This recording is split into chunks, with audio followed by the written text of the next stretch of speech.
All right, good. We're actually recording this time. Holy shit. Welcome back to Big Rig Banter. Hope everyone's been safe and enjoying some of our crazy stories out on the road. I've started a new little audio-only segment that's available on Spotify only. So if you guys haven't been listening to the podcast over there, go ahead and check those out. And be sure to let me know in the comments what you've been thinking about that. So we have a little surprise. So let's go ahead and roll the intro, and we'll show you what we got.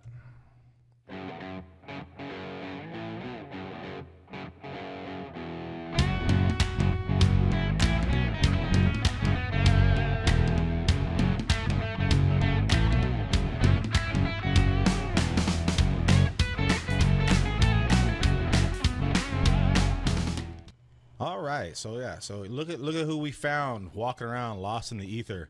He's been on sabbatical for the past 3 days because he don't like us no more. I'm starting to think we need to find another co-host, but I don't know. You let us know what you think. And so I've been putting in the work. This guy over here, he just doesn't want to. I don't even know. What is your excuse? Family, I suppose, right? Well, of course, man. Shit. No, they can't stand having us around any more than they already have to. That's a question. I can tell that you're not a grandparent, though. No, I don't think that'll happen because my son, he's got this idea. He's like, he said this like 4 or 5 years ago. He wants to be a stay-at-home dad. I'm like, okay, well, you had to find a woman for that first. You're not out there like hunting and trying to find yourself a woman. My daughter, I ain't having kids. Yeah, your mom used to say that, and your aunt used to say that too. I ain't having fucking kids, which is irritating. I think it's bullshit, but we're not going to get into that. That's not what this show's about. And so, but we have ourselves a new guest this week. One of our new drivers, Shane. How you doing? Welcome to the podcast. Thank you. And so, how long have you been with us so far? A couple weeks? Well, let's see here. Yeah, 2 weeks. Officially 2 weeks. Awesome. So, Jesus, man, you have grandkids. Have one of them come up here and burp you. Oh, I bet. So we've had some interesting experiences this week. A little bit of frustration. We had rain. The weather will give you fucking whiplash. I tell you. Ooh. I mean, last week we were freezing our balls off. This week. Couldn't pouring see down rain and fog. Actually, when I was driving and we were going through all the fog, it kind of reminded me if it was really cold. I've only experienced it a couple times. Freezing fog. Man, I didn't even know that was a thing till all of a sudden I'm like, it's not raining, it's not snowing. All of a sudden, across the windshield, I'm like, what the hell? That's scary shit. Yeah, it is. So we have some safety things you're gonna try to address. You got some ideas or. Heck, maybe if some other carriers are watching these podcasts, you can like give them some ideas too. Yeah, so, get the whole trucking world mad at you. Right? Yeah. No, I just see. Notice I'm not wearing a branded shirt. But you got a branded hat.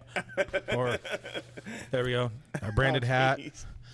And but Albert over here, he's loud and proud.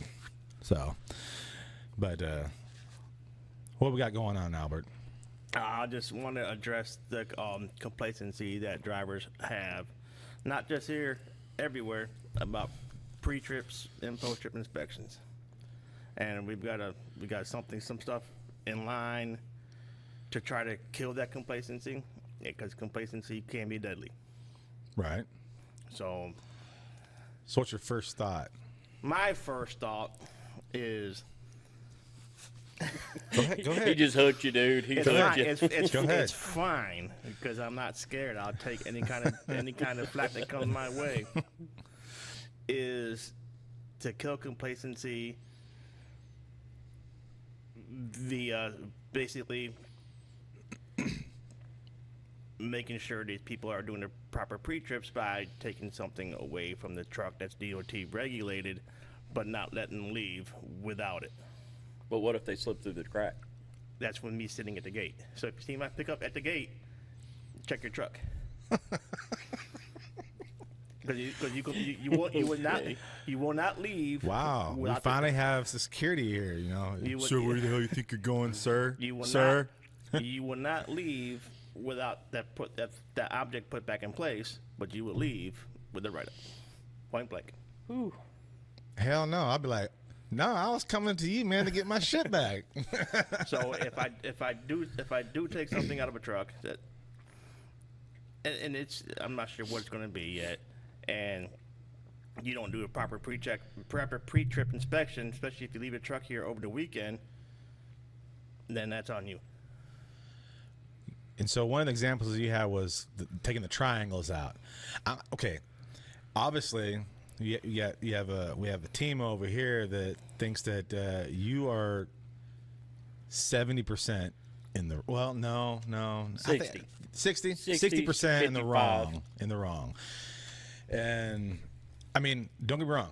The idea I think is a solid idea, but hell, you missed the podcast the last 3 weeks. What happened to those days that you are not at work to be a gatekeeper, and because something came up with family? Do you think your partner in crime in the office, he who shall not be named, is going to get off his lazy ass? Go, whoa, wait, dude. I know you ain't got triangles. Carl, it's a hit on you. But really, because there's always going to be, you're leaving an opportunity open for someone to easily slip through the cracks that is going to obviously get them written up or a citation or whatever else, but it's also going to affect our score in the end. Yeah, that would because if I'm going to be doing that, I would make sure that I'm here in the morning. You like choosing one truck out of the fleet, choosing 5 a week, or what? Because the more you have to juggle, the more you're gonna have to remember. Oh shit! I have his triangles, his fire extinguishers, his log book, or his permit book. Oh, I removed his fuse out of his ELD. Whatever. And, I unplugged his pigtail so none of his trailer lights work. All I need is pen and paper. But if you look at it, instead of removing it out of the truck, move it somewhere else in the truck. That way, it's still legally in the truck. And if they're doing a proper inspection, like take one triangle and instead of take it out of the box and put it over by the fire extinguisher. You learned. You're right. I did. I caught the triangle in the inspection, if you remember correctly. There's a lot of other stuff I didn't catch, but I caught the triangle because I did my inspection. Funny he should mention that because we actually talked about that this week. He's like, it's kind of unfair, the whole inspection thing, because it is. I've never been in one of these trucks. I've been in KWs or PW 370, 379s, 389s. These other trucks. All the Pukas and everything else that we have on these trucks are going to be different from all the Pukas and. Dude, I was lost. And I'm going to notice a crack in the windshield, but I'm not going to notice writing on the windshield that says crack. You wrote crack on the windshield? Yes, he did. Okay, you know what? Just do a squiggle. What I would do... But you know how many people don't find that word crack on the windshield? It's they're going to ignore it. I mean, we can't literally go put a damn crack on the windshield. No shit. But there's no reason... You can make one that's completely obvious. You give everyone at orientation a freebie. A cracked windshield. This is your one freebie. This is an example of the non-destructive simulations we do. The truck that we're going to go and inspect has a cracked windshield. You'll see it, how it's shown when we get to the truck. Keep that in mind. So when they see them, they see the black dry erase marker scribbled across the windshield. Oh, that's the crack. So all right, now when you went to Rogers, did they give you that example? No. We had several other drivers that have done it years and years before that told us that, so we knew what to fucking look for. Then why should I? Because these people have experience; they should know what they're looking for. Yeah, exactly. See, you're shooting yourself in the foot right there. Because you asked me about Rogers. How did we know to look for that? Because other drivers who have done the competition before were like, all right, giving us hints on things to look for. You were that driver at Rogers. You were in orientation. You were that driver that was supposed to drop them idle hints. Thing about it is not to new hires. They're supposed to look for their own stuff. But hold on. But if he doesn't know that that's supposed to be a defect because someone just we found crack cocaine in this truck. Well, that must be what that means. And you said yourself in orientation that you were the type that you would write directions on the window with dry erase marker before GPS and shit like that. Or doing the maps. Yeah, we all did. I didn't. I never have. And I'm going to notice a crack in the window, a true crack. All I'm hearing is a reason why you missed stuff. No, I'll be the first to admit I missed. But he said he a saw lot. crack. I mean, I just didn't you think sat about there it. and said something about y'all wanted time to look the truck over. Yeah, you can't look the truck over if it's not already look the set truck, up. but you Know know, the truck. And not once did you ask, hey, where's the fire extinguisher? Hey, where's the triangle? Not Because I once. know where they're going to be. I know they're going to be in your side compartments. Then what's the issue there? The issue is when you're facing a brand new truck that you've never seen, ever. You've never been inside one, which I hadn't. All right, my mind goes to, oh wait, hold on. This is only it's timed. Is that correct? 15 Correct. minutes. Okay, so that's part of the problem. I mean, he would have found plenty of time to discover and do self-discovery and explore and everything else. After 9.5 minutes, they're saying they give up. A lot of them give up because they can't find nothing. I made him run me down to the wire. He was Daryl. like 30 seconds.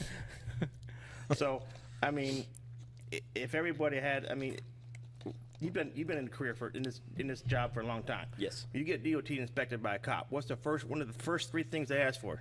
Permit book, License? triangles, and fire extinguisher. Oh, on an inspection? On an Oh inspection. no! They ask for my driver's license, my License. medical card if it's separate, and they ask for our permit book and our current when load they're actually, information. When they're actually that's when they're doing a And level then one. when they tell us that they're doing level one, that's when they'll say, "Brights, turn Yep. signals." But do they not ask for your permit book? Yes. Do they not ask for your fire extinguisher? They ask for the Believe it or only not, level one. Only level ones. They ask for Do the they not permit ask for your book on triangles? all three levels. Only on level one. It's still an inspection, correct? A level one. On level. Should drivers not know where they're at? Yes, they should. And you're right. They should open the box and make sure that they have all three. Because I remember in my orientation class, 2 of the guys didn't catch you took a triangle out. Ooh, time for some quizzing. Let's test some Now I'm knowledge. gonna ask you, Chris. Oh no! I spoke up first. I'm gonna fucker. ask you a question. Okay. You've been in that truck since they bought it, right? Right. You checked the triangle one time, right? Yeah. You never checked it for him ever since. I don't have to check for them because I keep my leaf blower in that side box. I'm always in that side box. If I Even- say, "Well, what the fuck with my shit?" Just like the fire extinguisher. Do you look? You open the box, make sure all three are there. I have, not very often. So you become complacent yourself. Complacency. But if I'm the only one in the truck, But yes, you become every time I'm in a different truck, yeah, I make sure I have all my equipment. Every time that I see something's different, I have some stuff in my side box where I keep the leaf blower. If there's extra stuff in there or stuff that they got moved or maybe they put it in the front seat while they're doing something, I check my shit. If something's different in here. Someone's been in here other than myself.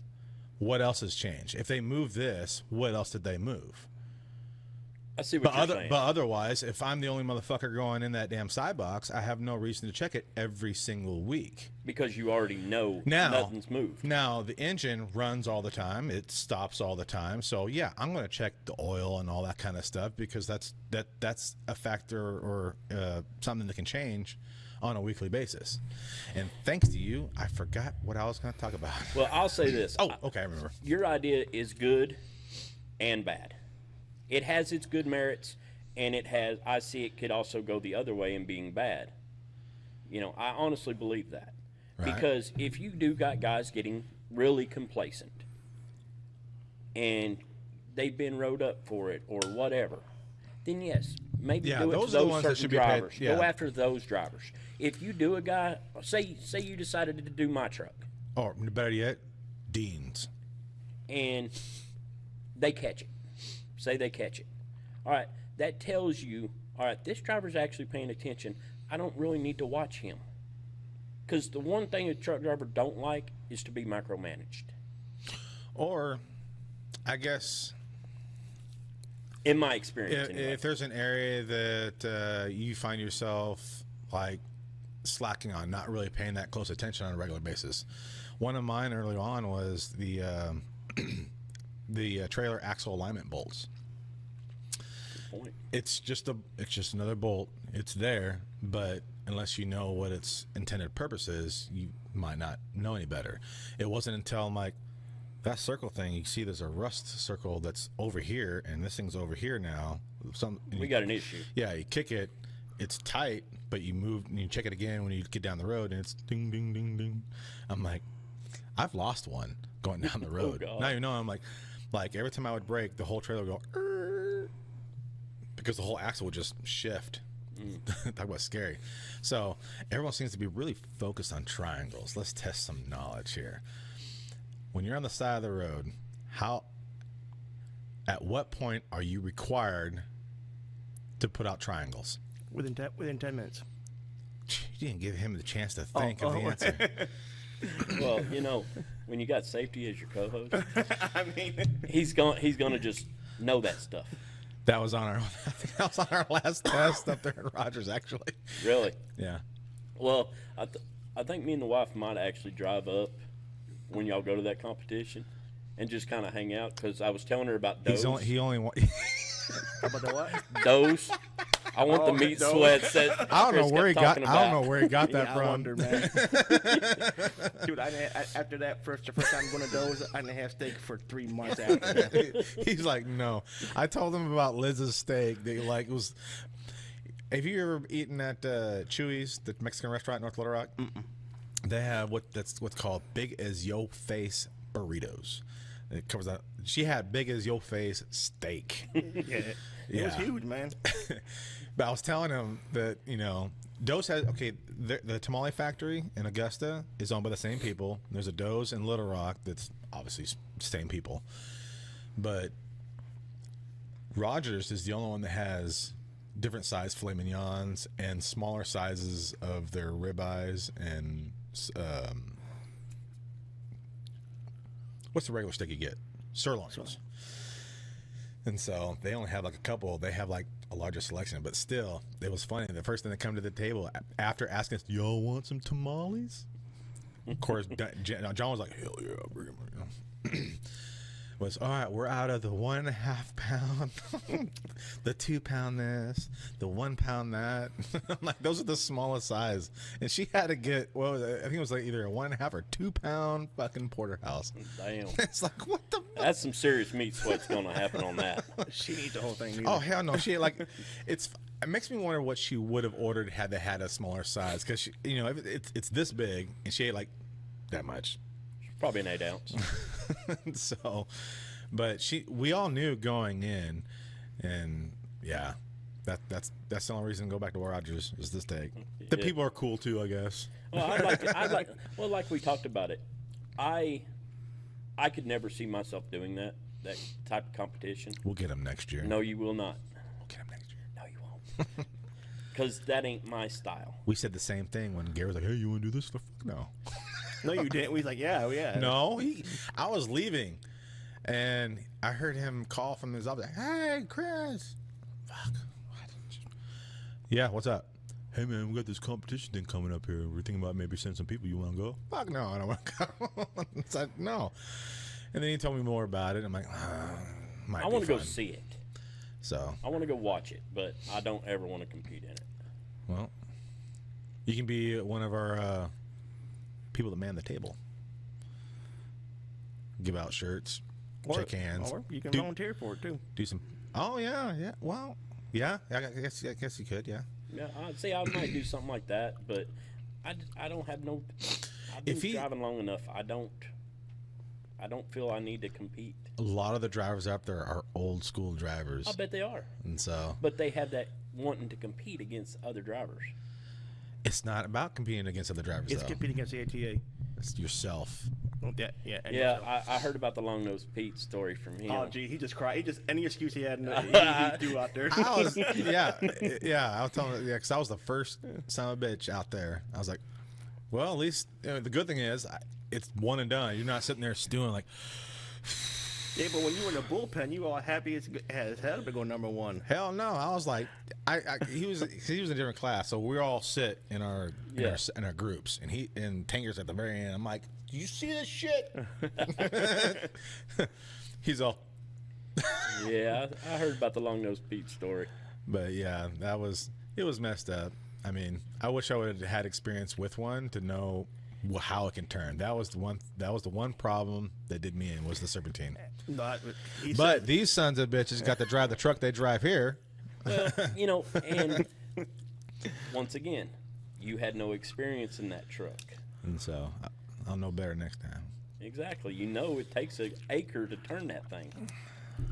Oh, this is one of the newer ones. What is it? Lehman? Is it Lehman Brothers? No, it was Thompson. Lou Thomas. Lou Thomas. Okay, yeah, that's who that was. Okay.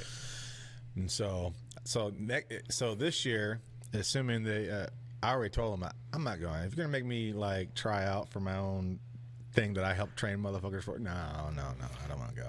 Now, and Carl's like, no, you're going. Now, you're going. The thing with not driving that truck is either getting a class that truck's not into. 4 axles. Or That's what I'm doing. going to tanker, because Lou Thompson brings the tankers too. They cannot they cannot drive their own equipment. So if they're in the tanker division, they can't drive their truck. Well, see, that's where. Well, that's why I'm going to go 4 axles. See, Tankers are easy to pull, though. Oh, they are. They're very easy to pull. We went up there sleeper berth The first year, just because the whole concept was new. We didn't know what to expect, and I figured, well, if we're going to go do this, I think it's best if we just do exactly what we already do.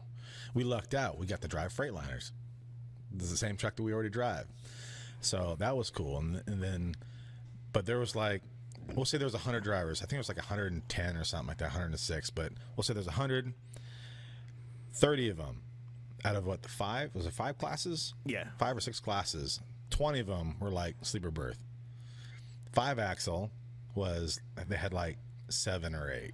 So I'm like, increase my odds of like getting something. I'm gonna go with 5 axle. This year it was like 30 or like 20, 18. So it wasn't even that different. Everyone got wise is what happened. Of course, 22 was the first year they came back after a 2-year hiatus because of the whole pandemic crap. And so after the whole whatever their company name is, I was like, you know what? We're going to knock off 1 axle. We're going to go 4 axle. Still pull 53-foot trailer, a day cab, single screw. Lou Thompson. Lou Thompson? Yeah, they're not gonna buy a single screw Pete, so I'm safe. And so, but yeah. So, have you had anyone ask about it? Because I know they sent out a message on the text messages. I was like, whatever. We've got people who want to go up there. About Dean. Is Dean? I actually talked to Dean, and Dean said, "Well, let me think about it." I want Dean to go. I think, because I'm pretty sure he'll do well. He's not a stupid guy. He's got a good head on his shoulders, and he's always out here doing extra stuff. So he's always doing extra maneuvering and everything else. So I think he'll do well in the driving portion. He should do well on the inspection. I don't know about the test. I think he should do well on that too, because he's not an idiot. And with his personal situation, which we won't go into detail, I think being up there with all the camaraderie, I think would be beneficial mentally for him. I think he would appreciate all the other people that are involved and everything else, getting to talk with a lot more people, because we've all seen him at like the parties and everything else. He's a great dude. I'm not talking down about him at all, but maybe he's just not a social butterfly. I don't know. I don't know how he was before said incidents took place and before that downfall. But I think he would have a potential to have a lot of fun up there, I think. Now, what about Daryl? Well, Daryl's been on this roller coaster the past couple months. I don't even really understand where his head's at either. He doesn't want to go. He doesn't, or he does. He does want to go. All right. Well, I don't know. I've been talking to him and whatnot. And well, hell, give him your like the 22 book. Have him read through that. Why? I have the 23. Because you can hold on to that. I don't need it. Yeah. Well, the book is Facts for Drivers. I'm gonna let y'all go do y'all. I'll come up there and support y'all or whatever, but y'all do y'all. Well, You know what? The volunteers that we send, do they get paid like the drivers to go up there to I don't compete? think so. I don't know. I guess that's We kind of. we haven't really sent no I guess drivers that's that kind of a Liz. volunteered. I guess that's a Liz question. And well, did Carl get paid Saturday while he was up there? He's on salary, so Well, so are we. yeah. But if you take the time off to go, then Okay, we'll look into that because if you're interested in going up there and checking it out, there's no reason why you couldn't go up there to volunteer. Maybe not judge a course or whatever else because it's his first time there, but the ATA has plenty of things that they need volunteers to do. If that's something you'd be interested in, We'll see. Because the whole event's a lot of fun. Just showing up for Saturday is well and good. if but I have more weeks like I had this week, Yeah. we'll talk about it later. no, he's like, if I knew I'm going to have a week like this week, I'm like, no, I'll go, so I don't have to deal with the rest of this week. Pretty much, yes. So, man. So basically I think they're talking about taking 6. There's like 9 who want to go. Oh, right on. That's cool. I'm So glad a they got that. competition out here, maybe. They're supposed to be, Yes, we. but Chris don't want to be partaking. No, in it. I don't want to. I don't want. I think he should be grandfathered in on it. Well, you should be too, but unfortunately, You decided to hang up your Yeah, drive. However, hang if up Chris your- does not, if he goes this year, he does not do better than last year, then I think you've got to step aside for somebody Well, else. wasn't last year Well, his long nose Pete I won't. incident? I won't do that well because I'm focusing all my energy and making sure our new guys are trained up and know what to expect when they're You're out so there. full of crap. All right, we'll go rent a long nose Pete, and we'll get out here. No, I'll be in 5X. I won't have to worry about it. I thought you were going 4. Huh? I thought you were going. That's what I meant 4. You need an ABF truck. Yeah. Oh, 'Cause those things turn. Those Max. Those things turn way sharper than. Man, I noticed something last night. I got in my car, and my truck turns better than my car does. The steering wheel on my truck turns so much easier than my car does. Oh, okay, yeah. Because my car felt heavy.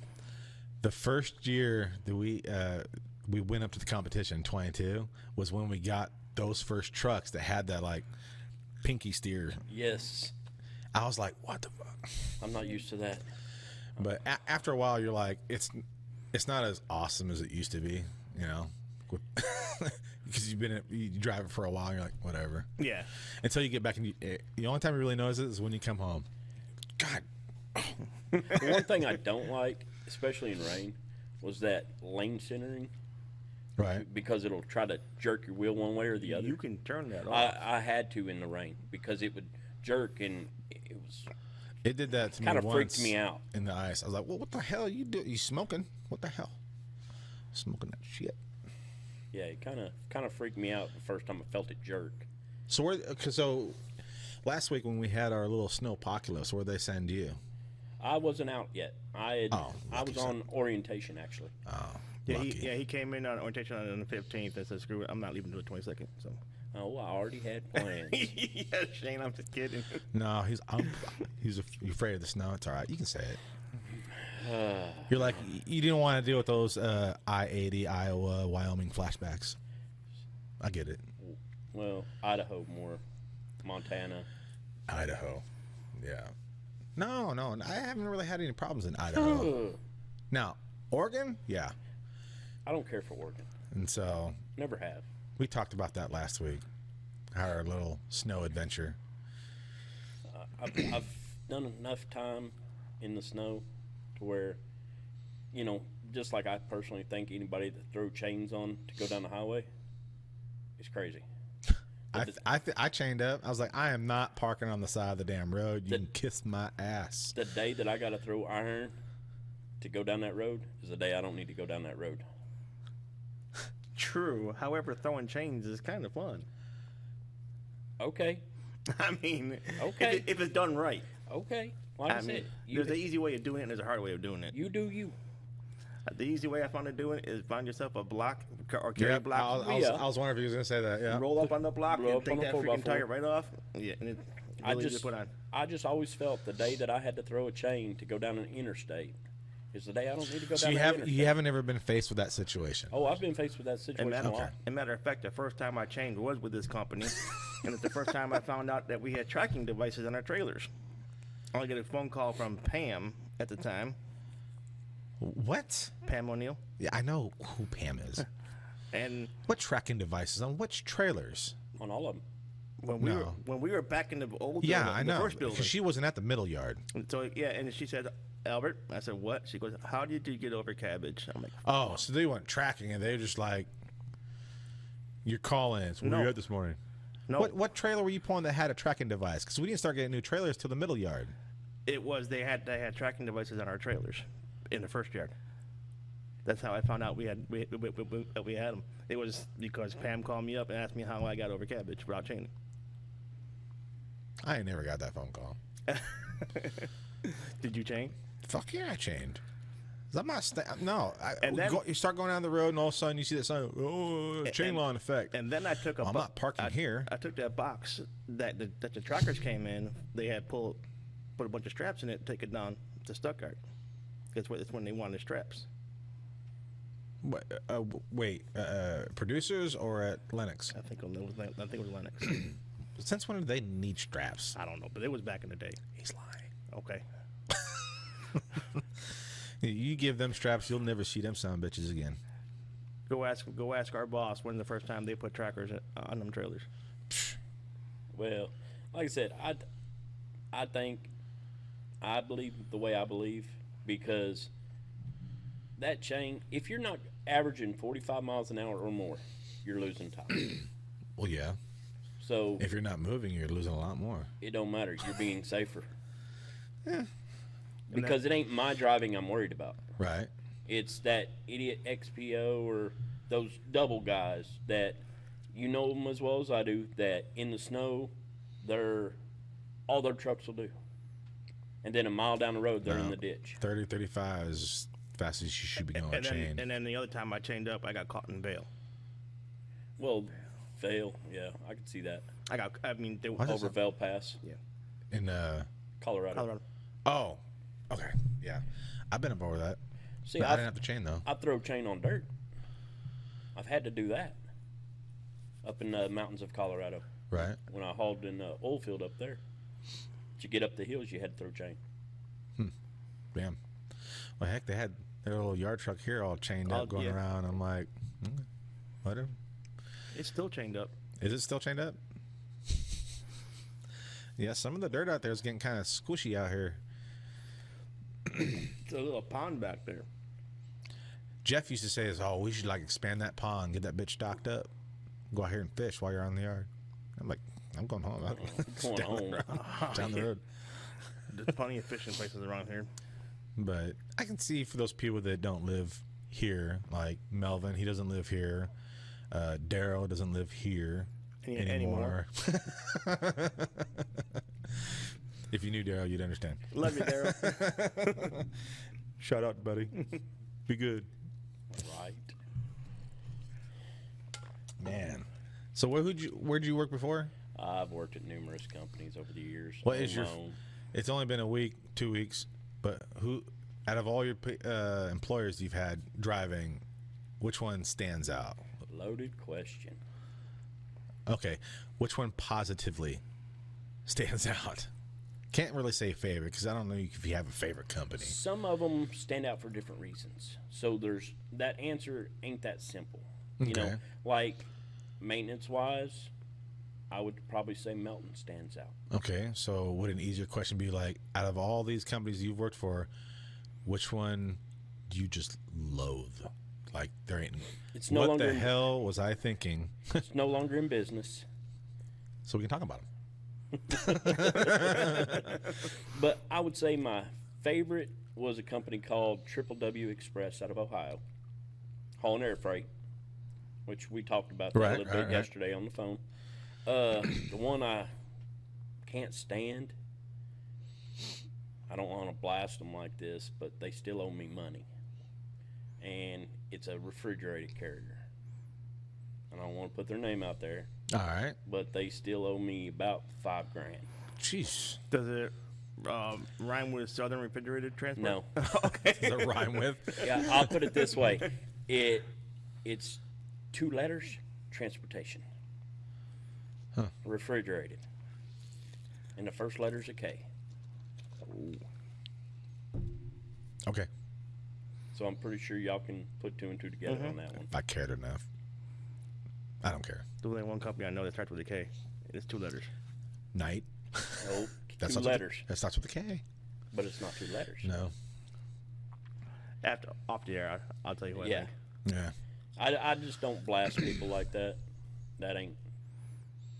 It don't do no good. But I would never recommend anybody go to them.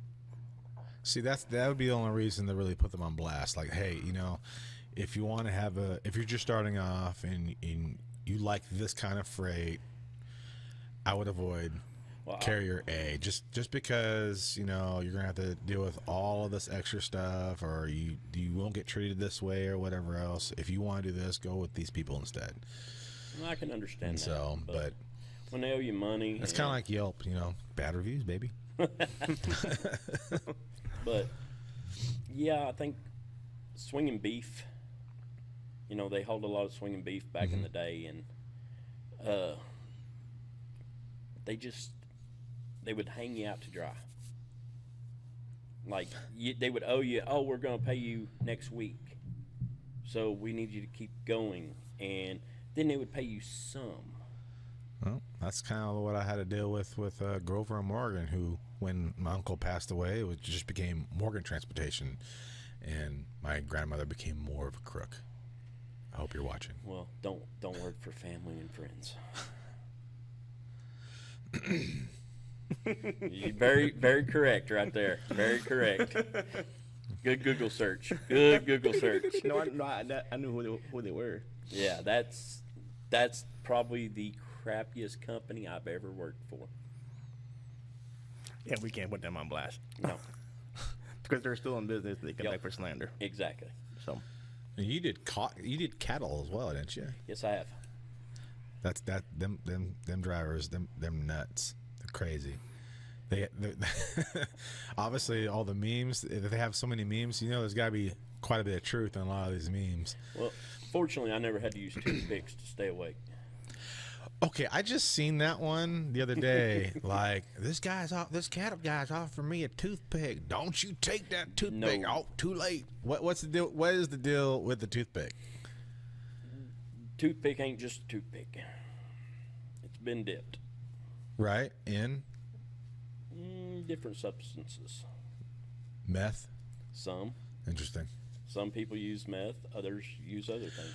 Yeah, because I didn't know what the hell they were talking about. Because I know they make. I know some of the drivers like to chew on those. They sell them at truck stops. Those spicy cinnamon deals. I'm like, well, I don't get it. No, normally it's crank or something. Damn, some go fast.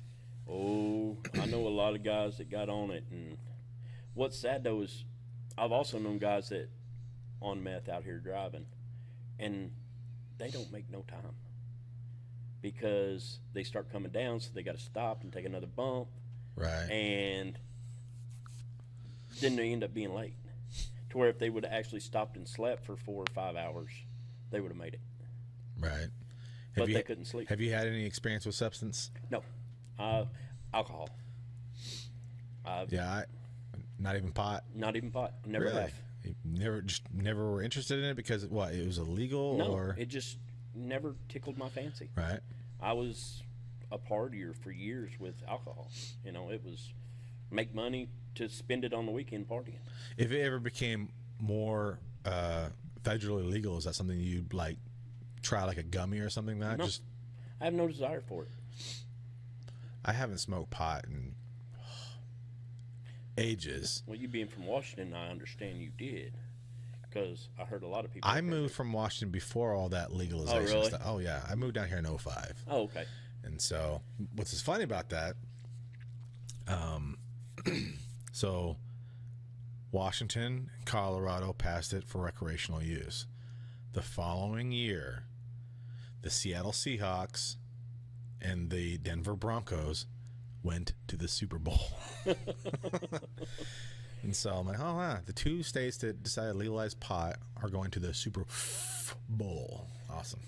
So, Yeah, I just never felt the urge. I've dabbled. Obviously, pot was always a big one, especially when you're a teenager. The last time I did it was a long time ago. buddy of mine had some, and it's like, well, fuck it, I ain't got nothing else to do.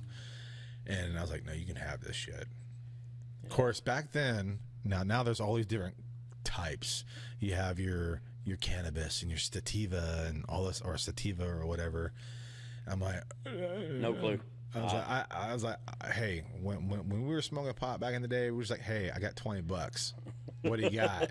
I got some really killer green buds. You know, that was it. That was it. It wasn't like, yeah, there was the nicknames. You probably heard of Purple Kush, or you know, I actually heard of that one before. Or the Chronic, or you know, whatever. All these different names, but these different strains and stuff they have now is just freaking crazy. You can like go to one of these dispensaries and they may be potheads, but these guys aren't fools. They're not stupid, and they know their craft. Like, right. Okay, so you don't just walk into a dispensary, whether it's for medical use or recreational use, and say, "Oh, give me $20." Like, what kind of high do you want? What right. do you want to get? You want just to be mellow? You want to help sleep? You want to help alleviate some discomfort or pain? Right. You want to be more alert? They have pot, a downer that it will just keep you wired. It is a trip. Really? I'm like, what? Well, see, my mom got it for her cancer before she passed. Right. And because she couldn't sleep, you know, and it actually helped her. Talking about weed? Yeah. Yes. I think in situations like that, that is awesome. You know, I think that is. Well, it has a lot of medicinal use. That's what I've been told. I And just so never have dabbled I think in it. that because of it, that is a primary reason I believe why it's still scheduled the way it is. Yeah. Because big pharmacies will be like, well, "Where's my cut?" Oh, you don't get none because we're getting this stuff that grows out of the freaking ground. That's not like chemical A, chemical B, chemical C. Here, take this. It'll help you with your whatever. Yeah. And so I think that's awesome. But yeah, other than pot, one of my favorites, throw myself under the bus, Might as well. acid. Ooh, no, thank you. It was okay. I've been told stories about that. Now I didn't get the good shit. It wasn't LSD 25. It wasn't like LSD. It was, I think it was, we considered LSA. I don't remember what it stands for, but the first couple of times it was just the body high. I got the term permagrin.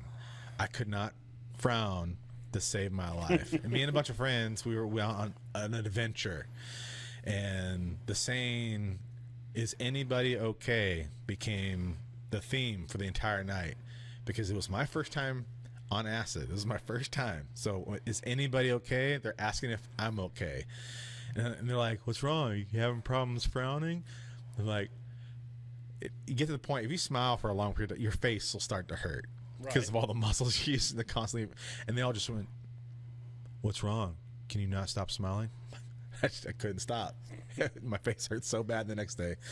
But so that was the first experience. And then at some point I got some decent stuff, if you want to call it that. I remember I was at a friend's house and they were all going to bed and I was up by myself. Never a good idea because, one, you're unsupervised. Two, it's so much funner with a friend. And so I had to go use the restroom.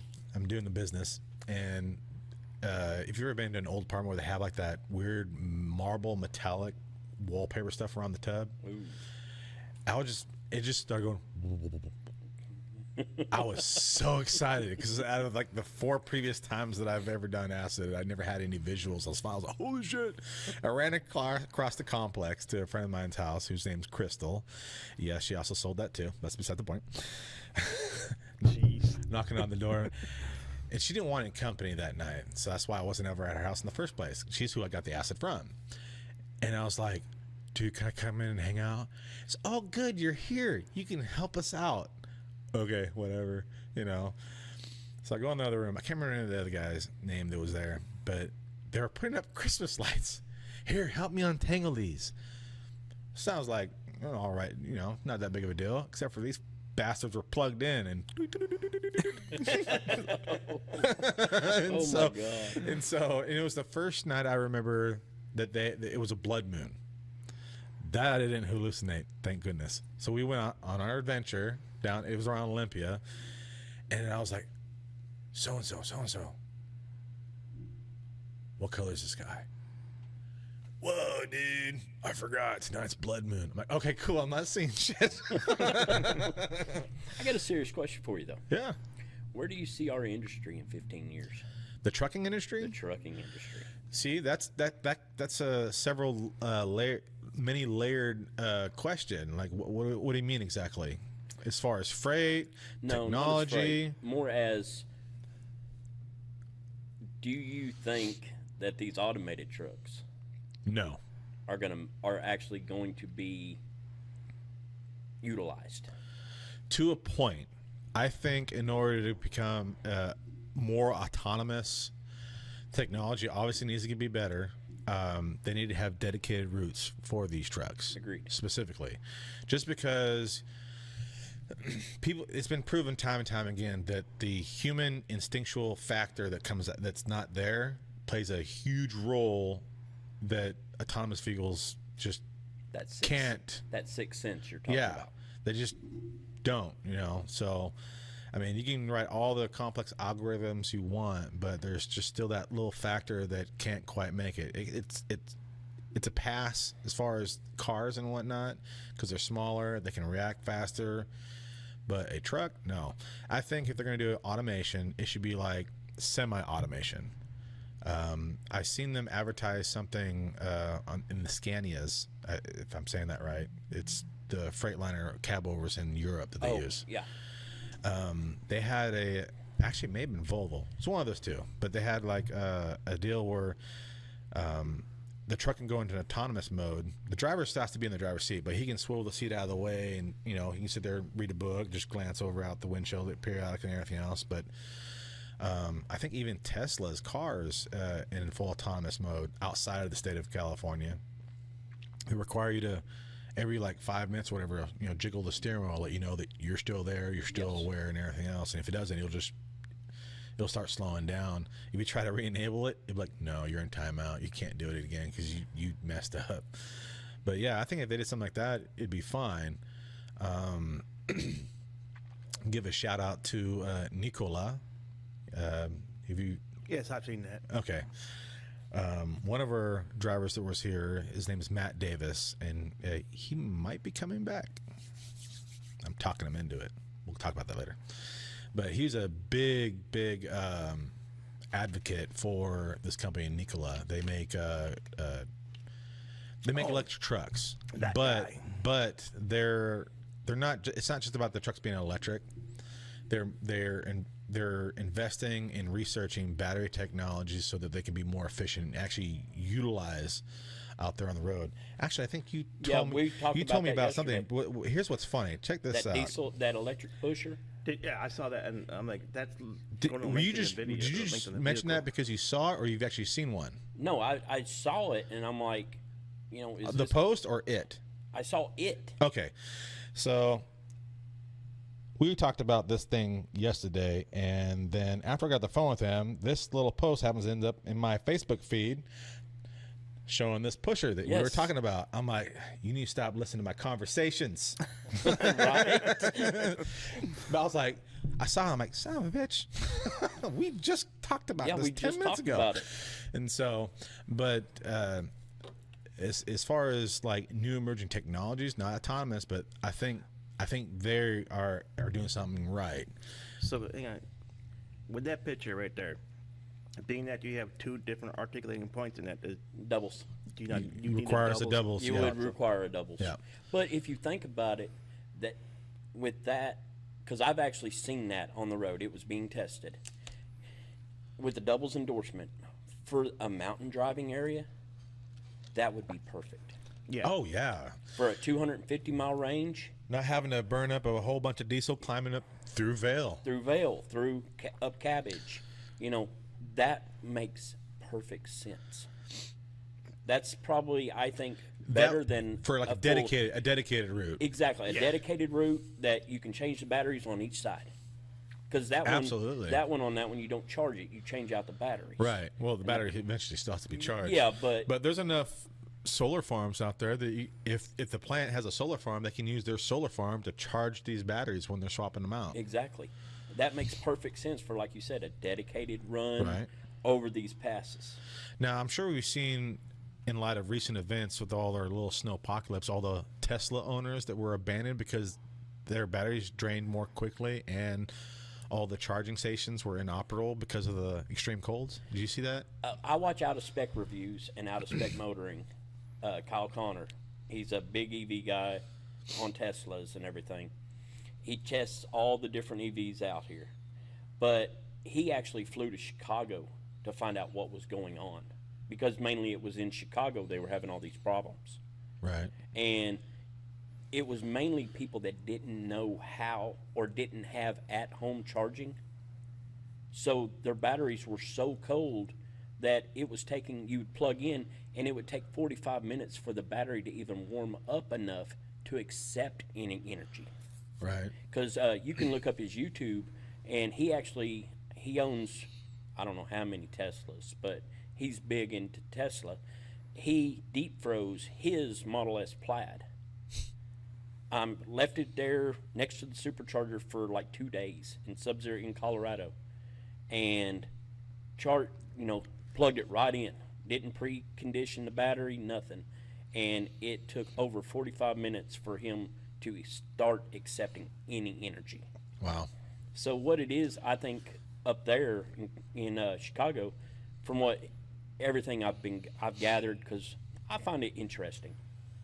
I think it was people that didn't know how to truly charge their cars or didn't have at-home charging, so the battery wasn't conditioned enough to even accept any energy. Right.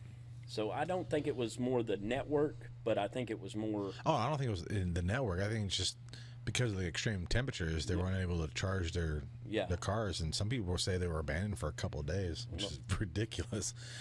And I know Tesla had their truck that released, and of course, the same week or the week after, you see them getting towed back because they broke down. Never seen one. And so, in real life, I know Frito-Lay had one. I don't know where it was, but I remember them.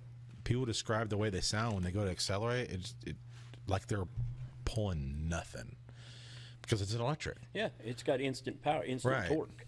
And so, I think, but with Nikola, they got.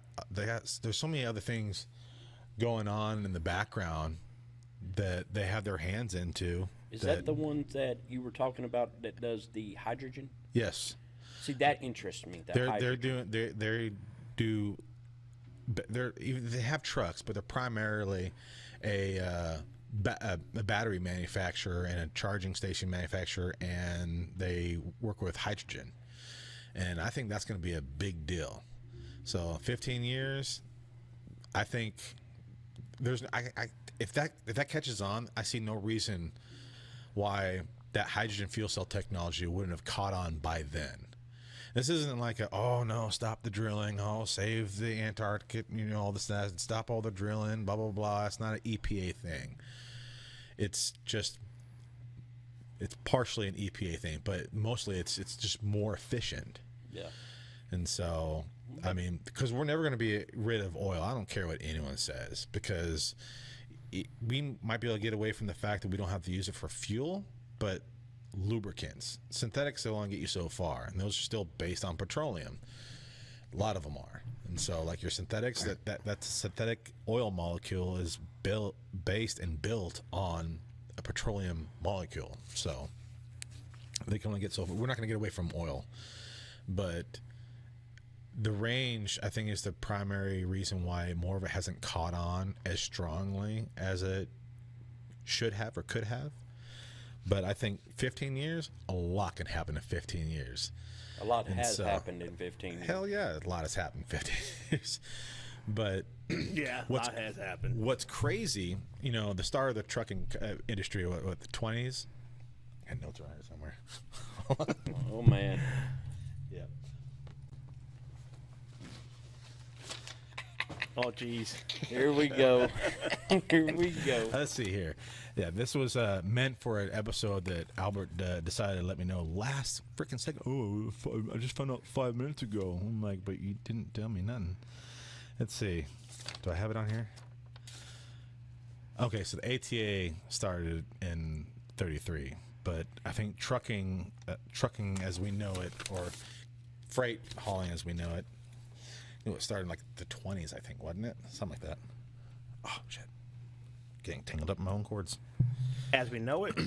No, just hauling freight and everything else, but in that industry, the industrial revolution of trucking and transportation really started like slow rolling, but you hit it like the 50s, 60s, then it really started accelerating. Look how much growth in technology we had just between 80 and 90 and 2000 to now. And so the rate at which technology is evolving is ramping up. So 15 years, we won't recognize transportation, I don't think. See, I don't recognize it now compared to when I started. What do you mean? Everything's different now. Oh, well, yeah, because back when all of us started, we were still using paper logs. Well, not just that, but the camaraderie Oh yeah. ain't there no more. Hell, you used to be able to leave Little Rock, and it felt like 20 minutes later you're down in Laredo already because everybody on the CB just shooting the shit, going down the road, leaving that left door shut. Now it's like, all you hear on the CB is, I ain't got my panties on. Oh, what is up with that? You ain't heard that? Oh, yeah, I've heard that. I'm like, I ain't got no panties on. Well, that's Good like for down in Houston, all you hear is Fifth Ward. I haven't heard that, but oh man, he's bad. All right, let's test y'all. What kind of good times can you expect in West Memphis? Good green smoke, white smoke.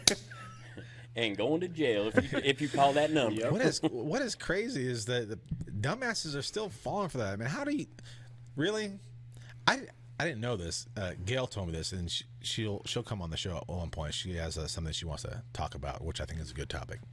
But she was telling me that there's apps and websites for everything. I mean, I guess you have to be looking for some of the stuff to even think about looking for it. But I guess there's apps for people that like to drink.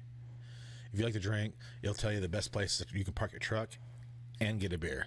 Well. There's other sites that you can be used, like if you drive a truck, where you can park your truck to get a blunt, get some dope, whatever. I'm like, what? I can't say nothing. I used to, on a laptop, I had my things. I've always used strip clubs as landmarks. Sounds like anyone else. No, and if you sounds like someone else, because Three Forks, the neon lights are always there.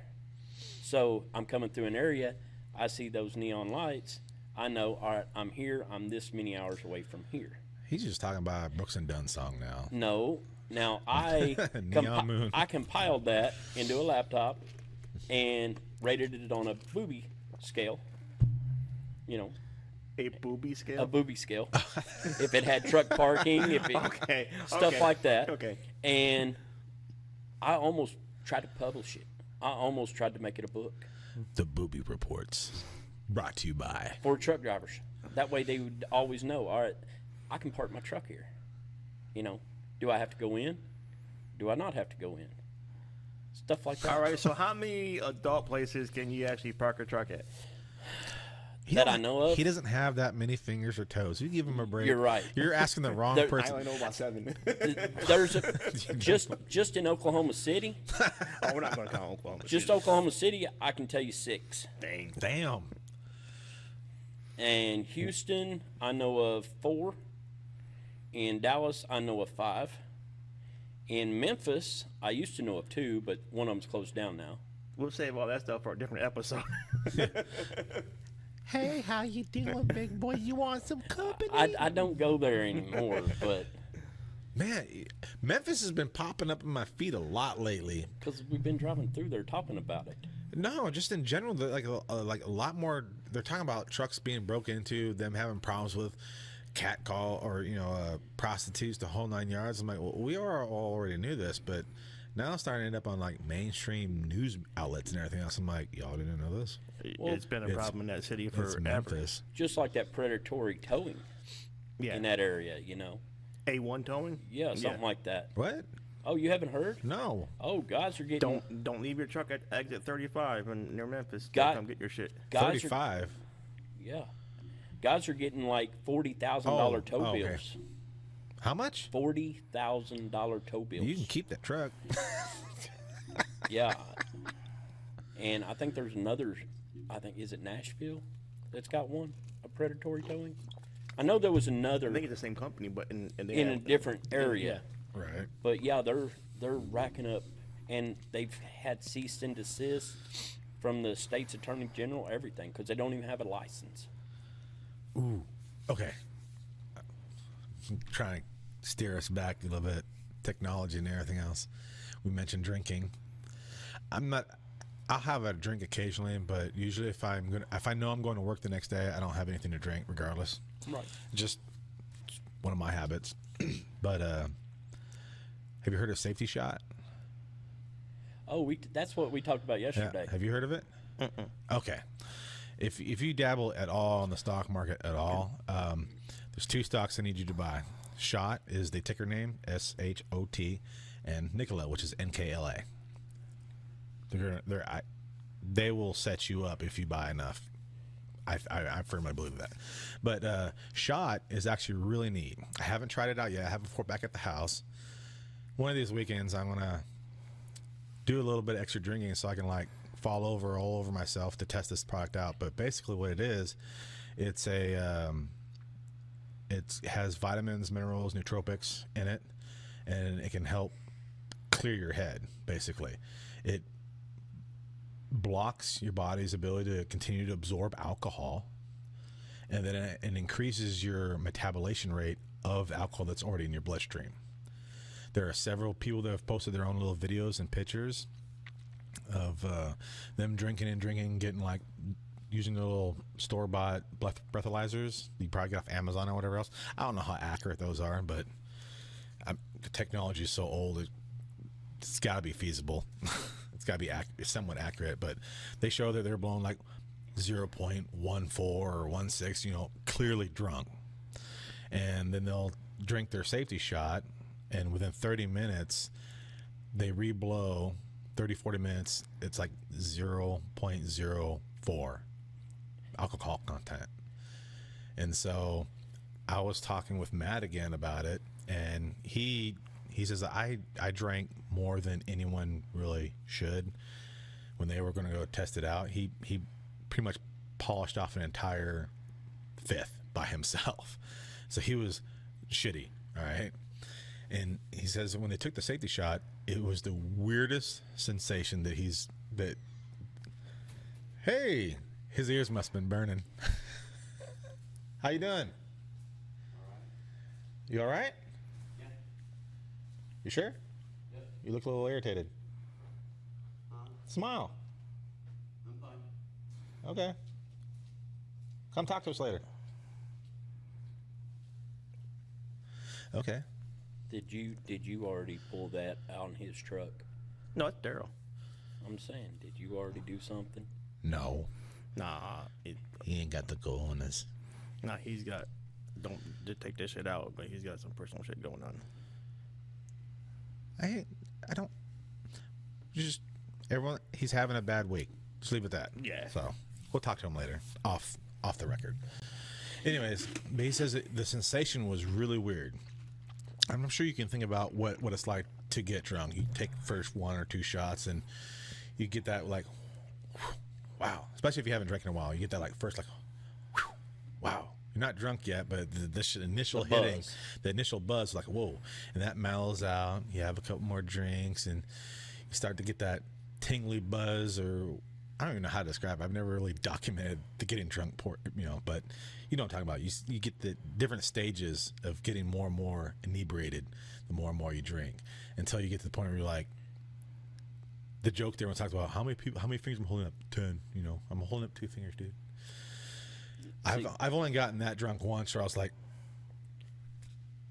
okay. See, we use a different scale back in Oklahoma. If you're screaming, "Woo, I'm fucked up," You're not fucked up. no, you're pretty lit. But that stage, each little stage as you getting drunk, taking another shot, having another drink or whatever else, he said after taking the safety shot, it was the exact opposite. You felt like that first layer just gets lifted off, and then you're back down to the previous stage, and then after a little bit, that layer just strips away, and you back just like to whoa, and then whoosh, back to just the tingling. And then you literally feel yourself becoming sober. It was a trip, and a lot of people have posted their pictures with their breathalyzers before and after, and so yeah, they're going to Vegas for a Super Bowl weekend, and they're going to be bringing a bunch of safety shot with them to give out for free for people to try. They're hoping to rub elbows with influencers and possibly some other celebrities, and I think it's just going to blow up. And so yeah, I got like a couple thousand shares worth of shot and a couple thousand shares worth of Nikola, and I'm looking forward. I got an idea for you. How about when you do that, you do it and post it? All right, now question. I can't do that here. Be drunk here at work. No, not here at work, but you take the video at home. Oh, I would like that's to why see I'm that. planning to do it. I'm planning on documenting it, and we're gonna steal my wife's boss's breathalyzer that's at her desk at work. We got it for her as a Christmas present as a joke, but you know. Now, can this safety shot actually potentially lead to alcohol poisoning? No, With because people getting sober and drinking more, and then keep drinking more. That's not the purpose of the drink. The point is to sober you up. to help sober you Yeah, up. but people could take advantage of that, and then But if it blocks your, if it truly blocks the ability yeah. for your body to absorb Temporarily, the alcohol. it prevents your body from continuing to absorb more and more alcohol. And so what a lot of people do, well, we've all had a hungover. If you say you haven't and you do drink, you're full of crap. But people will finish their night, you know, take their safety shot, start coming down off their alcohol high, if you want to call it that. And then the next morning, you're still going to have somewhat of a hangover because your body's going to we drank last night. There's no getting around that. And they'll have their safety shot in the morning, and it helps, you know, filter out the rest of the alcohol and add minerals and vitamins back to in your bloodstream. Besides, you should always drink water after you drink anyways, so that you stay hydrated. But it just helps you get more clear-headed, and within the nootropics, it gives you a little bit of energy, kind of like a 5-hour energy without the gung-ho, you know, I just drank 16 monsters, Greg. I want to see you do this. I really do. And so I just got to find a weekend that I don't have anything going on, because it's going to have to be on a Friday or a 2-day weekend. Yeah, I would love to see that video, because if that's the case, that's going to be $1 billion company in no time. Yeah, because right now it's trading at $240. I think my position, since I've bought more and more every so often, I think I initially bought like $1.75 or $1.50, and I think with my all in at this point, I think my position is like at 228. Gotcha. So it's not as low as I would like, but neither here nor there. But still, I see no it's already forecasted and projected to hit somewhere around $17 this year, and towards the end of the year or the beginning of the first quarter of next year, as high as $34 to $45 a share. And so with my position, I'm like, cool, I'm gonna pay off something. But Nikola, there's the chance that it's gonna go crazy and possibly split, which would be even better, because then just double all my shares, and then. Well, I think you're playing Nikola for the long game. And so, yeah, absolutely. And I think what'll make both of them that much more exciting is if at that point they start offering dividends. You know what dividends are? Okay, cool. So hell yeah. But yeah, Nikola, I think they're gonna start paving the way for technology over the next 15 years. I think they're going to be a major player. Proof of that is what's been going on in the market and out here on the road. We talked a little bit about this yesterday. I didn't know this till I heard about it just the other day. Did you know that Warren Buffett basically silently bought Pilot? Yep. I was like, that came out of nowhere, because, well, he did it quietly. And there's a couple new pilots that are being built either in Iowa or Ohio, I can't remember which, that the theming of it, instead of it being red, is blue, and they have charging stations being built at these truck stops that are GM branded. So GM's getting into the hydrogen game too. And hydrogen doesn't mean the vehicle has to run on hydrogen, but a hydrogen fuel cell can put out quite a bit of electricity on its own using hydrogen. So that could be used to charge an electric battery or electric vehicle or whatever else. So just the fact that, Warren Buffett is in Hawthorne? Hathaway Group. Hathaway. I knew it was an H. But if these people don't put their money in losing stocks. I'm not saying they've never lost any money, but when Warren Buffett starts putting money somewhere, you should probably pay attention. Kind of makes me wish I would have bought some Pilot. Oh well. But they needed it though. I think who else needs is TA. All their truck stops are just their best places are their TA Expresses, but those are operated by other people's. Not trying to. I know where you're going with that. And what's sad is TA used to be one of the best out there. Oh yeah. TA and Petro both were. Well, Flying J had really good restaurants, but then when they got bought out by Pilot, they slowly started to shut down. Some of them ended up with Denny's and everything else. Then the pandemic hit, and a lot of them got shut down. Some of them are still open, some of them aren't. But yeah, with them investing in that and buying that, and GM throwing their money at that too, I think something big's about to happen. And if they're putting these charging stations at truck stops in particular, so they know something. So, and right now, Nikola, with them, I've seen pictures of Pilot trucks pulling Nikola's charging trailers and their hydrogen trailers. So they're definitely working in the same industry, the same scene as Warren Buffett and everybody else. And it's trading at like 69 cents a share right now. And so what better time to get on it? Oh, yeah. It's one of those things like 100 shares is a good place to start. And with it being 70 cents, 69 cents, $70. Really easy to get in with 100 shares right now. But who knows, next month, 6 months from now, it's going to get harder and harder. You can still buy it. It's just going to get harder and harder to catch for a large number of shares. Right. After I bought those the other day, I'm like, damn, I still have more money in the savings. I can just ask for forgiveness from the wife later on. Or ask forgiveness. It's easier to ask for forgiveness than it is for permission. That's right. And so, yeah, I think there's going to be a lot of stuff as far as that part of the industry to change. Unfortunately, the new type of drivers we're having now, well, you've been doing all the new hiring. What do you think this new flavor? Well, how many young drivers have we hired?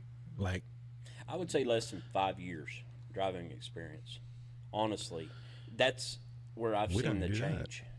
No, but that's where I've seen the change. Drivers that are under 5 years, and in my opinion, you can tell a difference between a driver like Albert when he was a driver, 30 years experience. Me, 20 plus years experience. You, probably 20 years. Yeah. You can see the progression going down, I think. As, all right, guys that got 10 years. The quality of their training. Quality of their training. Yeah. That kind of goes along with something else that we talked about too, that sixth sense. It's not something that this new generation of drivers has opportunity or a chance or the willingness to develop, because there's a lot of these younger drivers, now I'm talking about truck drivers, but just younger drivers that they don't drive. My kid's a perfect example. My daughter's a perfect example. She has her license. She had a car. I sold it because I'm not paying insurance and having that just rot in my driveway when I can, get a couple grand for it. If you're not going to drive it, I'm going to sell it. So we did. She wasn't heartbroken about it at all. She still doesn't drive. Last time she drove was when we went to Washington this last year, and she drove maybe 2 hours the entire trip to Washington and back. And I was almost under duress and white knuckling it the whole way. But there's a lot. She's not the only one like that. This generation of. I personally think that driver's ed needs to have come back. Well, not just that, but come back, yes. But they also need to have a company volunteer from our safety. Go in to these schools, You talking about regular driver's license or truck driving schools? just regular driver's license. All right. Before you can get your driver's license, you've got to go through, like in Oklahoma now, I think the kids actually have to go through driver's ed before they can get Right. their driver's license.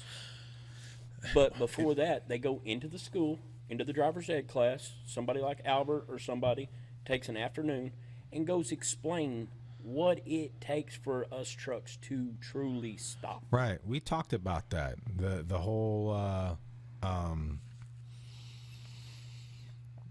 drivers, the no consideration for, you know, four-wheelers, just the way they treat truck drivers is, I think it's just pure ignorance. They just don't know any better.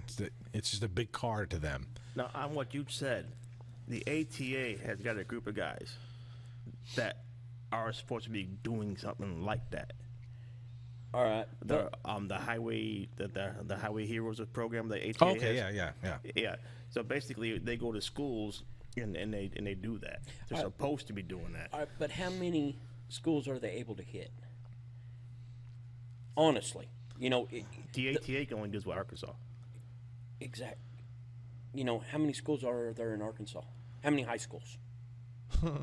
A lot, and that's just Arkansas. So if each trucking company, just one day, would send a driver, or safety, somebody, go talk to their driver's ed, you know, their class, and explain trucks don't have 18 brakes. Yeah. He's been watching. Listening. Okay. You know, we don't have 18 brakes. We don't stop You might very want good. to tell the public that. Exactly, but if we start now trying to educate these kids, you know, in one setting, I personally believe, you know, and I'm sure you've got some videos, just, you know, my dash cam alone, I had cars, I counted 19 times this one car in Atlanta doing this through traffic. And I mean, we were in bumper to bumper traffic. That's going to cause a big wreck. Yep. If, say, you took one afternoon to go to Searcy High School, where the 16-year-olds are, They don't have a driver's ed program though. None of them do. but you might be able to either start. Baseball does. You might even not even have to be a driver's ed, but have a, all right, you're 16 or older, you can get your driver's license. At least I think that's what the state law is, 16. Yeah. Well, All right, all 16-year-old and above auditorium for one afternoon. we'll go one step beyond that. See, we had driver's ed in school. It was just a regular thing. I think it cost us $50 because that helps pay for that program, pays for the car that we drive for driver's ed. That way they're not dipping into the regular school budget. Everyone pitches in with that $50 to take that class for that one semester. And they go through everything.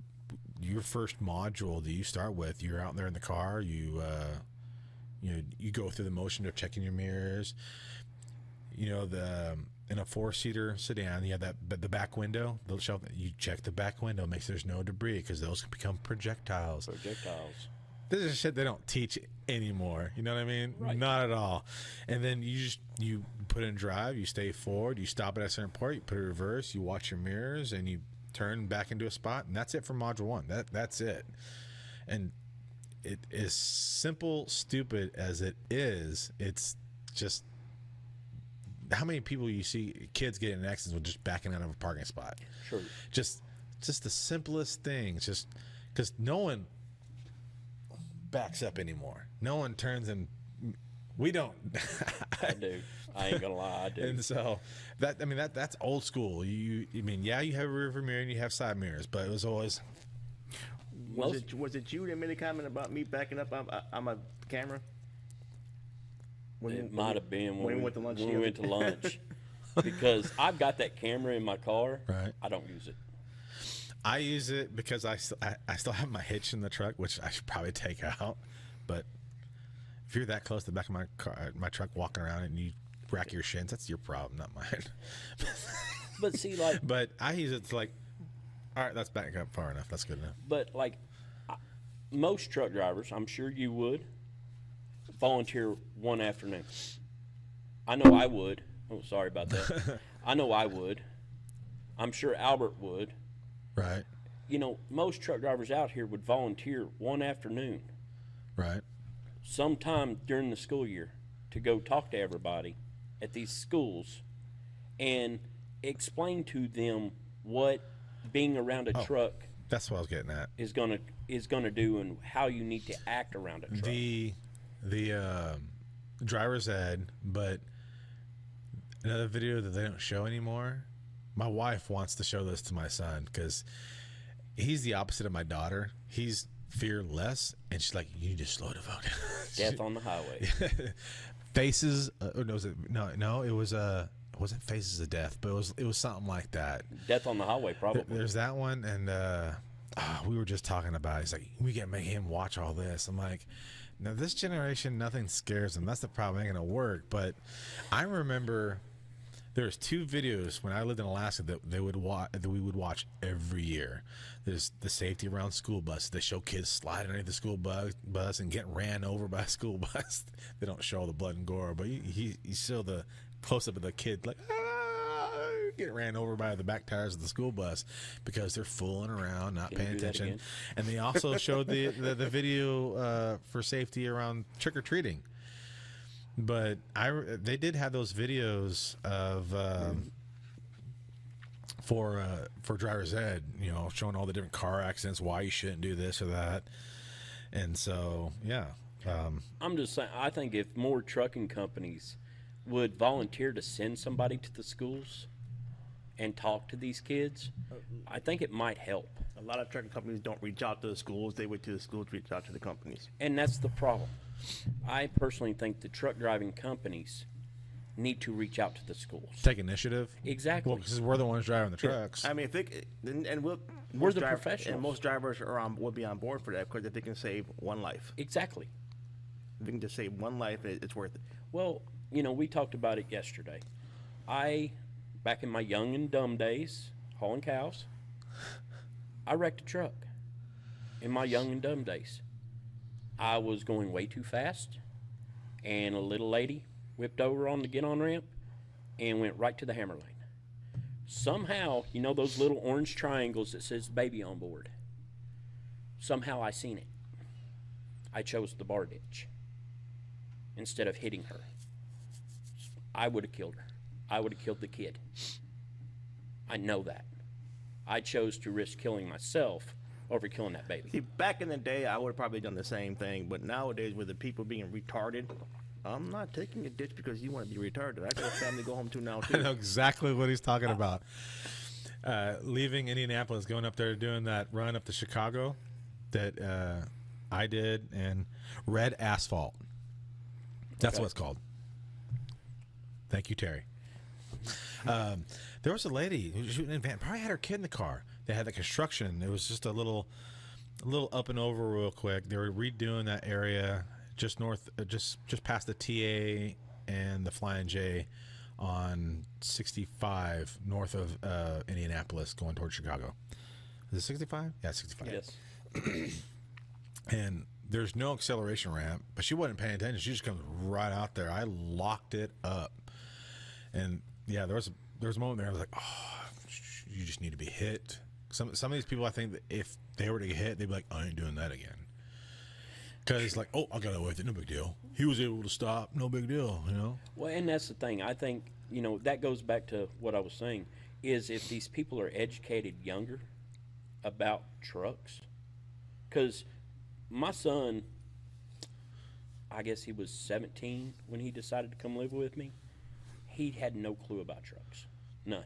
Right. And I made him go in the truck with me for a week. It's kind of like a no fault ignorance. Yes. Like I was saying in a previous episode. I was just we're gonna see that as like that's a big it's a big car. It is. It's a big car. But not knowing the physics behind it, the weight and how long it takes to accelerate and everything. It's just a big effing truck or a big effing car. Yep.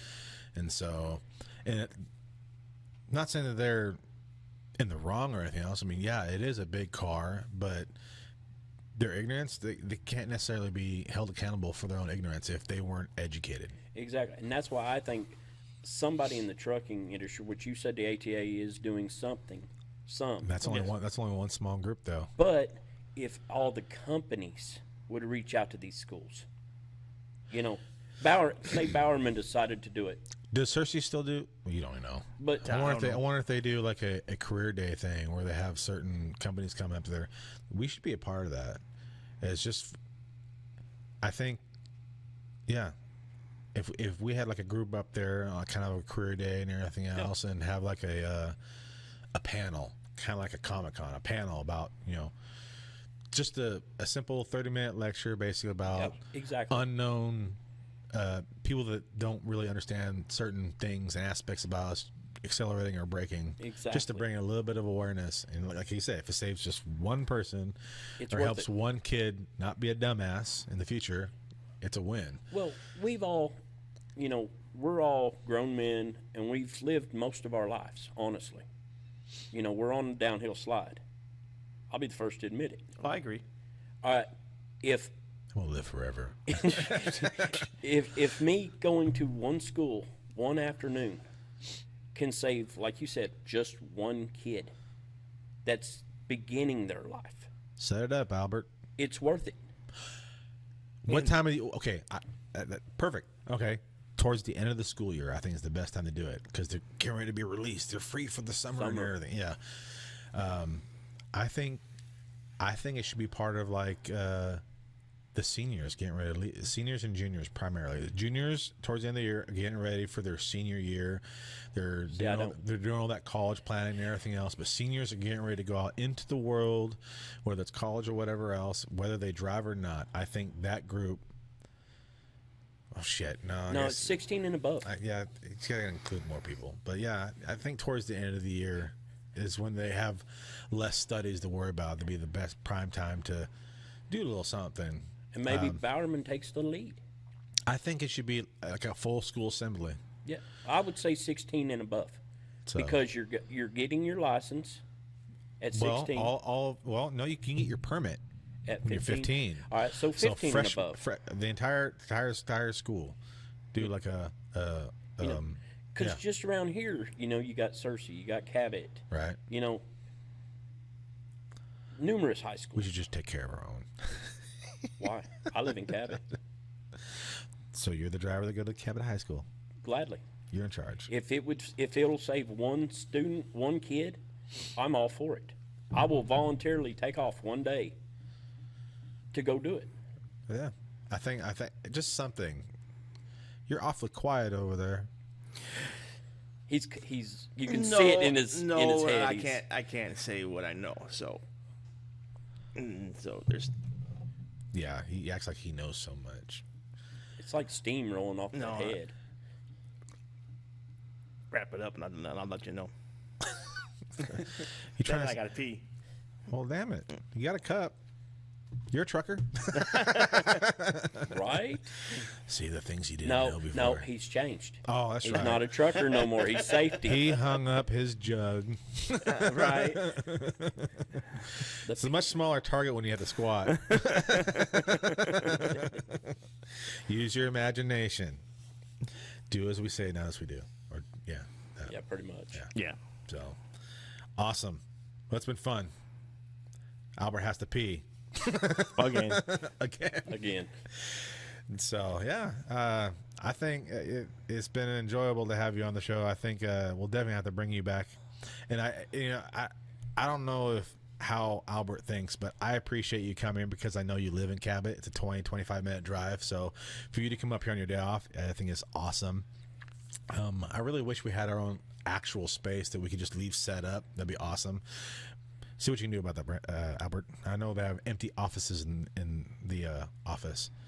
Maybe we can commandeer one. That'd be awesome. Since you're the co-host, you know, you've got access to the offices. Oh yeah, we know he's got access. But I think the problem with that is, you know, certain people not wanting drivers just wandering the halls of the office when the staff isn't there. You're actually with a staff member. Yeah, I don't think they'll. when he's there. I don't think they see it that way. If he shows up. I don't think they If see I it show, that way. yeah. If you show up. Yeah.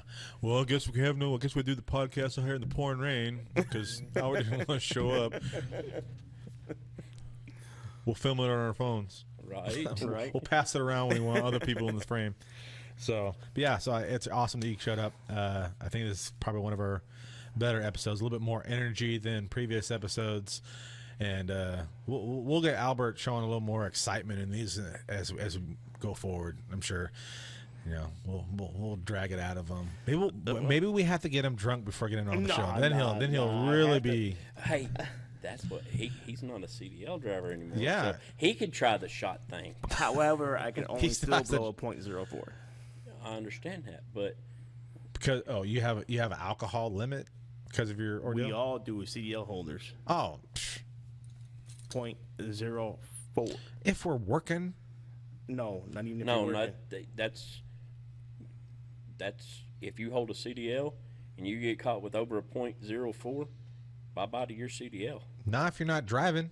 Well, What not I do if in the you're not privacy of my driving. home or whatever my No, designated if driver. you're driving and you blow a .04, you lose your Well, license. yeah. Yeah, for a CDL holder. Yes. 08 for .08 for everybody everybody else. else. Yeah. We're held to the higher standard because Which- we're the You know what? professional. I know we were trying to wrap it up, but that is bullshit. I agree. That is I complete agree. utter bullshit. The alcohol thing, I kind of get that. But when you go to court because you got some bogus ticket and you go see a judge to talk about it and get it reduced or thrown out or whatever else, we'll see you next time, Albert. Or he'll sneak back in and watch. We won't shut up. We'll still be talking when he gets back. Right? The deferment programs they have, if you have a CDL, you're SOL. Even if your citation took place in your personal vehicle, like you didn't stop at a stop sign or whatever, or you got caught doing 3 over and the officer wanted to be a dick about it, you can't have that deferred. You can't go through all right, we'll defer it. You pay $100. Yeah. Won't put on your license, but if you get another citation in 6 months, you get both citations on your record. If you have a CDL, nope, you don't get that. We'll see. And what I don't get is, all these lawyers and everything else that, it just won't go on your record. I'll represent you. It won't be on your record. I'm like, well, what makes you so damn special? I mean, why should I not represent myself? Why do I need to have a lawyer to say, yeah, we're not going to put it on his record? Well, But the fact that because you have a CDL, that deferment option is unavailable, regardless of the situation, because you should know better. well, you're talking about tickets. I got a third lane violation ticket going up the grapevine. I was empty, and yes, I shouldn't have been in the third lane, but I jumped over because I had another truck come over in on me. Oh my God! Wow, that sounds So familiar. he wrote me the ticket, Right. And I'm like, you seen the truck literally push me into the third lane. He goes, well, you should have let him hit you because then he would have got the ticket, not you. So they would rather have a wreck. You've been around 440, right? Oh, yes. Okay. Well, a person was coming onto the highway off exit 5. Okay. I was in the middle lane. They pushed the driver that was in the right lane into my lane, so I had to get over.